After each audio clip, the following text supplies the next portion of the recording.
So this part of the PD is just to get you, kind of an orientation to the unit books themselves, and you're going to do a little bit of work in the book. So I have just, you need to make a decision.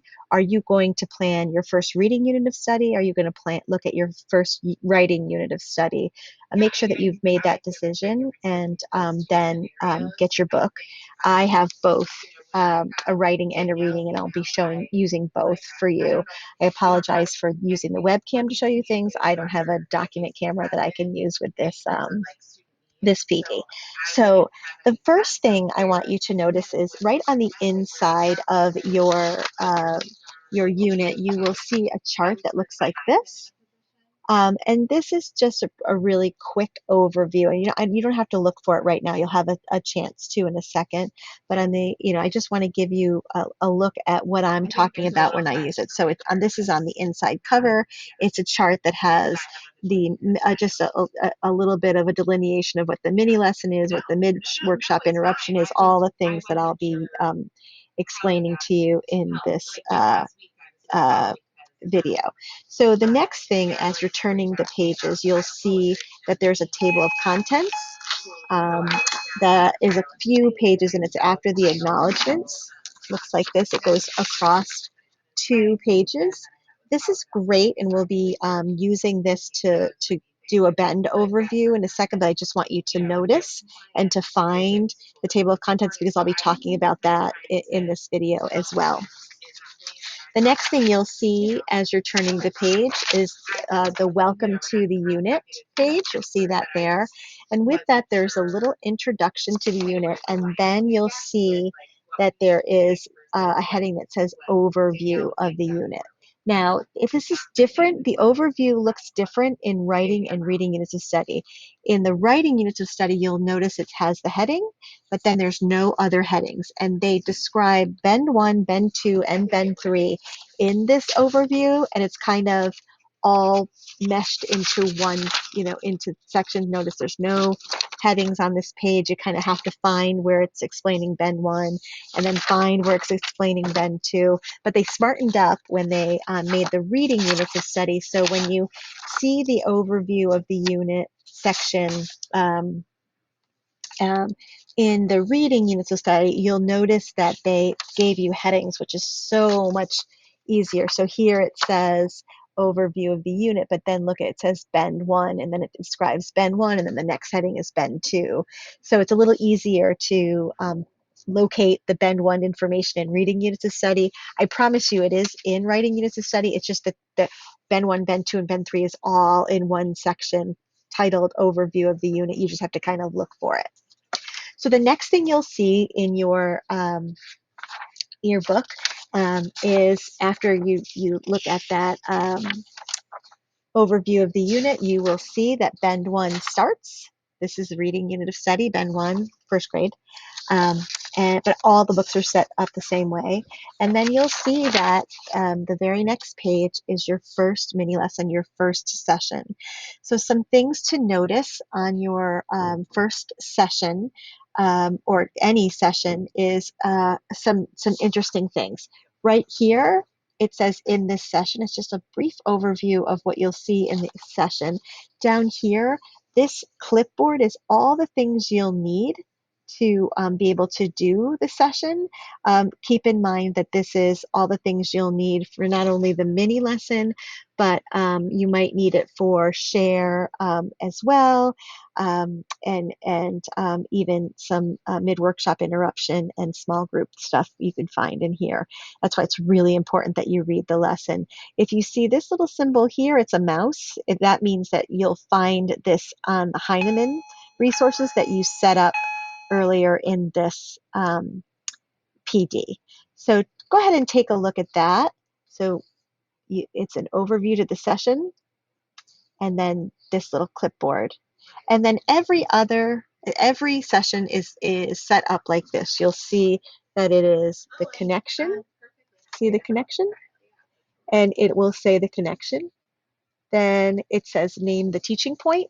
I love this section because it really spells out exactly what you'll be teaching. Um, and then it has here, it's got teaching and active engagement. That's another part of the mini lesson, and that's all that you'll need to see what you're going to be teaching and how the kids are going to be practicing it right in front of you.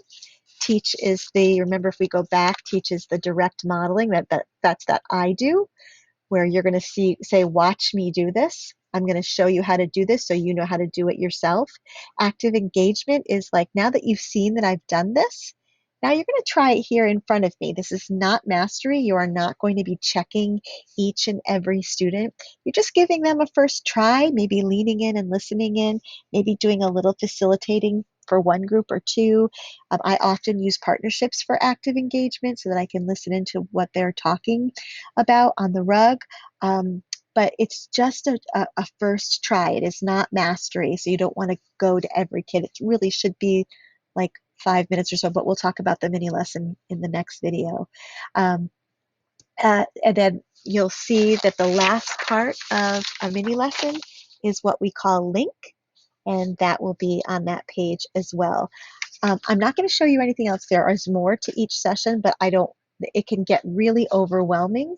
There's a lot, it's very wordy, and lots and lots of suggestions, which is a wonderful thing. I think it's a beautiful thing that Lucy and the Reading Writing Project has done. They really have given you PD in a book, but sometimes when you're just trying to learn how to teach each lesson, it can be overwhelming. So we're not going to look at the rest of this, what the sessions look like each session. I just want you to focus on that mini lesson. So take some time just to kind of look that over, see if you can find the connection, see if you can find the teach point on, the first session, see if you can find teach and then active engagement and then link. You can stop the video if you have to, and then come back and I'm going to tell you what we're going to be doing with this.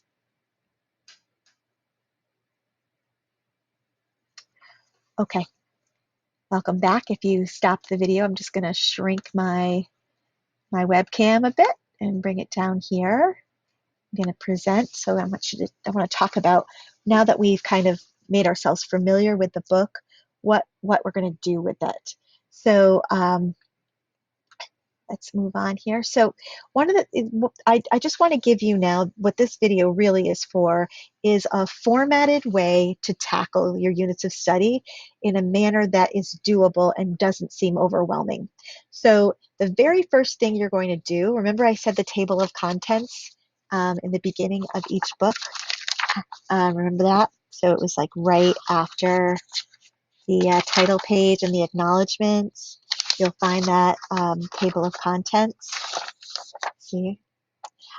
In the table of contents, you'll notice that it's delineated by bends, bend 1, bend 2, bend 3, and they give this great little intro to what each session is about.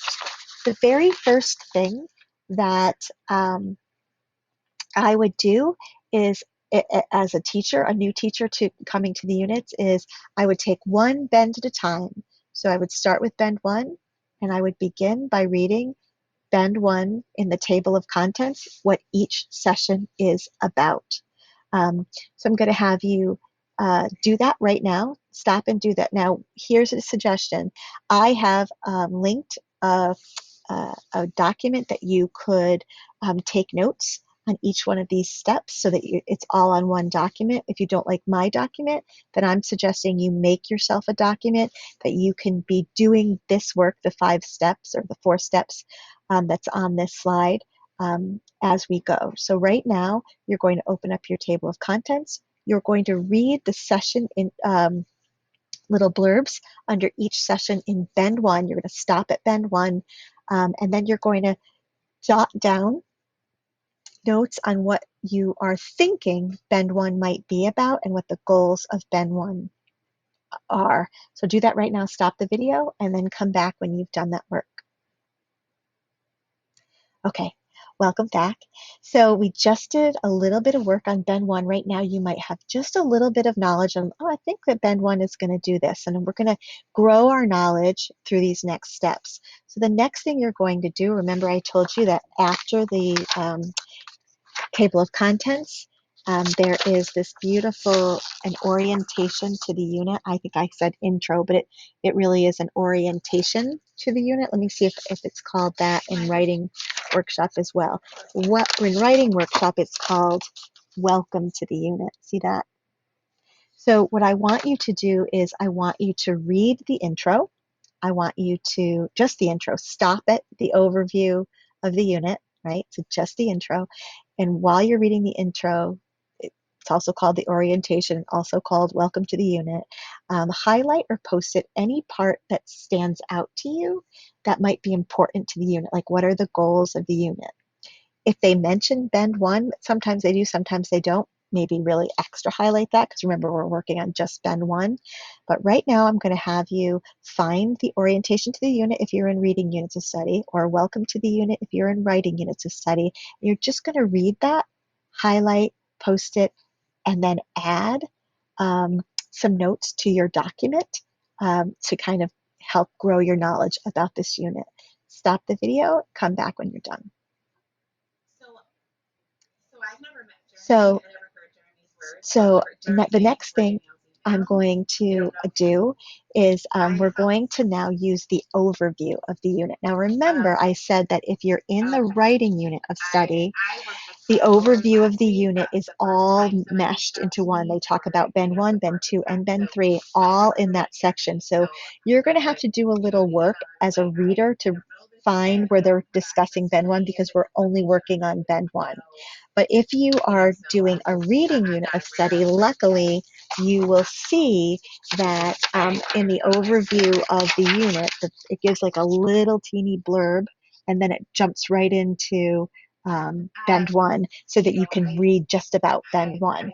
So you know the drill by now. You're going to read for Bend 1, either in writing units of study or reading units of study, and you're going to add to your notes. By now, after reading the contents, the intro, and now the overview of Bend 1, hopefully your idea of what you're teaching in this Bend is growing.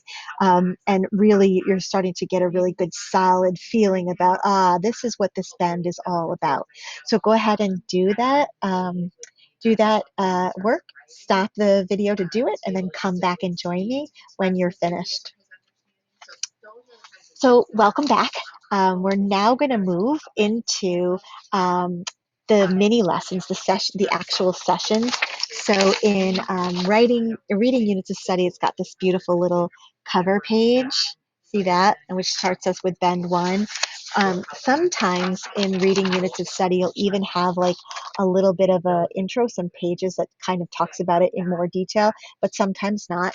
This one jumps right into the first session. So the next thing I want you to do is I want you to go through every mini lesson um, in Bend 1 and read the in this session blurb. And just add anything to your idea of Bend 1 in the notes that you're taking after doing that. After you read the little blurbs in this session for Bend 1, for each mini lesson in Bend 1, come on back and I'll tell you what to do next. Okay, so on the document that I have given you, that you are free to make a copy of and use, or on your own document, we're now going to start to map out some mini lessons. And I want you to make sure that you are really hearing this, because this is the part in all my experience in the last 2 decades doing this work where teachers get overwhelmed because the mini lessons have been written um, by staff developers who have done the mini lessons in schools all over New York City, but their work isn't your work. Their words aren't your words. And I've found that if teachers try to pretend that the words are their words, it really doesn't work well. It doesn't feel authentic. So I'm going to give you a way to think about mapping these mini lessons out so that it feels doable and it feels like you are able to kind of get to the nitty gritty teaching point and not to worry so much about um, saying the words exactly the way they are in each session. I can't stress to you enough, and I know that the Reading Writing Project would absolutely agree with me in this, that these sessions in these units are not meant to be a script. They are meant to show you one way to go about teaching this collection of lessons that helps to support a genre of reading or a genre of writing. It's just one way, and if it's not your way, then we really need to work on making it your way. Just a little story. I think one of the units, when I was coaching in a classroom, one of the connections was like working on your father's farm. So I was talking about my father's farm and as a connection and going on and on. And this kid raised his hand, and I live in a small town, the same town that I grew up in. And this little boy's like, "Your dad lives next door to my grandparents. Your dad doesn't own a farm." So totally don't try to fake it. Don't fake it. So, those connections when you're looking at the first part of a mini lesson, remember a mini lesson is connection, teach, active engagement, and link. A little bit about each one. Connection grounds the kids in the work that they've been doing. Or the work that they're going to do.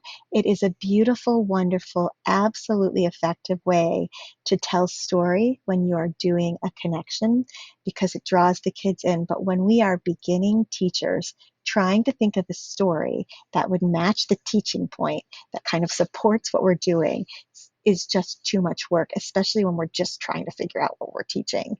So, what I tell beginning teachers, and you'll see this on the document, is for connection, we're just going to forget about that story until we know the mini lessons a little bit better. Maybe next year we'll do better connections. So, instead, this year, give yourself the permission to say for your connection, yesterday we, and you're going to fill in. Maybe you're going to point to your anchor chart and say, remember that? We did this, and gosh, you did such a great job. I was so impressed with, 1 minute. Yesterday, today, I'm going to teach you, and then you hop right into the teach point. So you notice we've condensed our connection. You don't have to learn all that story stuff. You actually don't even have to read it in the book if you don't want to. You just have to get used to saying yesterday so that we're connecting the kids to the work. And today I'm going to teach you, and then that's the teach point. So when you're mapping these mini lessons, you'll notice that on my sheet, I've already filled in the connection for you. Yesterday and you'll finish that. Today I'm going to teach you, and then you hop right over into the next section, which is the teach point.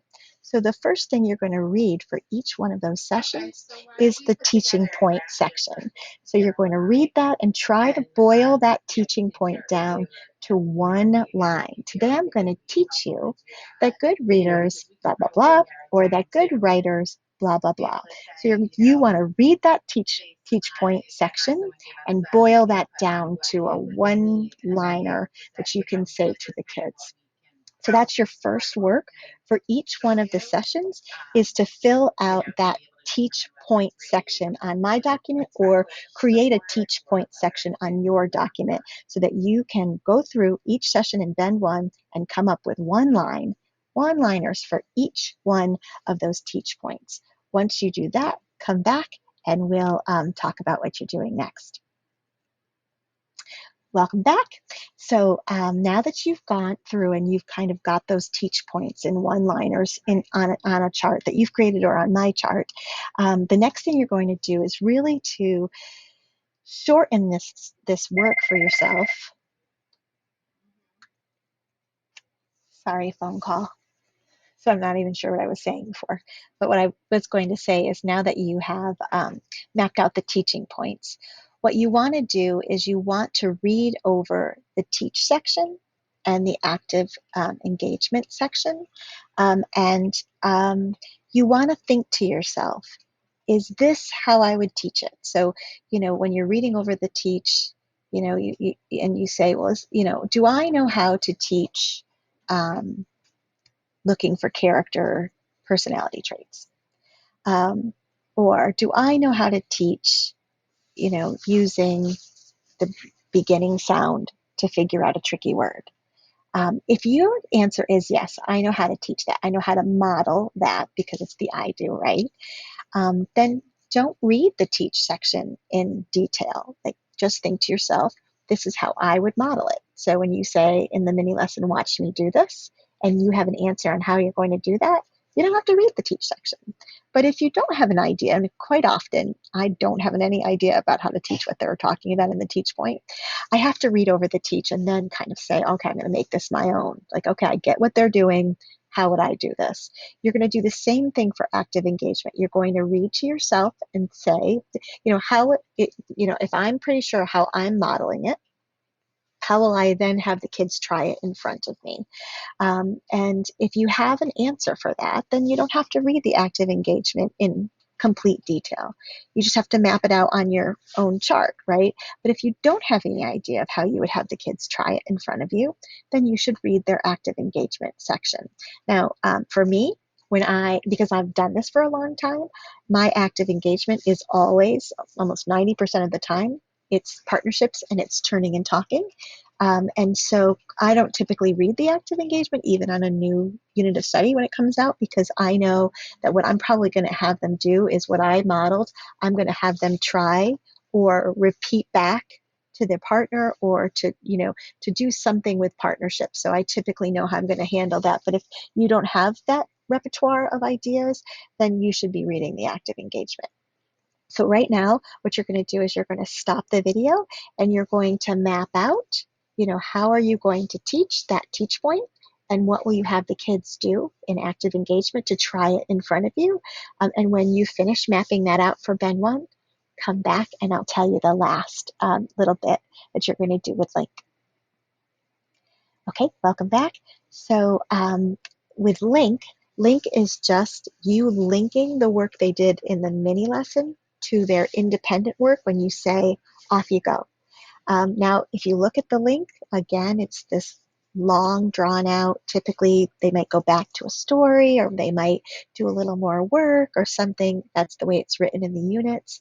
This year, like Connection, you're going to kind of leave all of those words to the side. And all you're going to do, and you'll see this on my document, or you can put it on your own document, all you're going to do is say, I just taught you that, and you're just going to reiterate what you modeled for them. And today and every day, notice I use that because we want them to see that it's not just today they're going to use this, or maybe they won't even use it today, but now that they're readers, now that they have this in their repertoire, they can use it all the time. So LINC sounds something like this. I just taught you, fill in the blank. And now that you know that, as a reader, you can add it to your toolbox and take it out and try it and use it. And as you're reading, something like that. I just taught you this. Today and every day, you as a reader can use this new strategy to help you with your reading. Something simple like that, off you go. And off you go indicates to our students that they're going to go off and they're going to start their independent reading or independent writing, and that you're going to be coming around to work in small groups, which is that side-by-side work, or conferring, which is that side-by-side group, while they're practicing, which is that you do work. And that kind of goes on together. So I want you to finish this work, making sure that you have an idea of what Bend 1 is all about, and that you've mapped out the mini lessons for Bend 1. And you can repeat this process when you're ready to start Bend 2, when you're ready to start Bend 3, and for whatever unit you're in when it comes to units of study.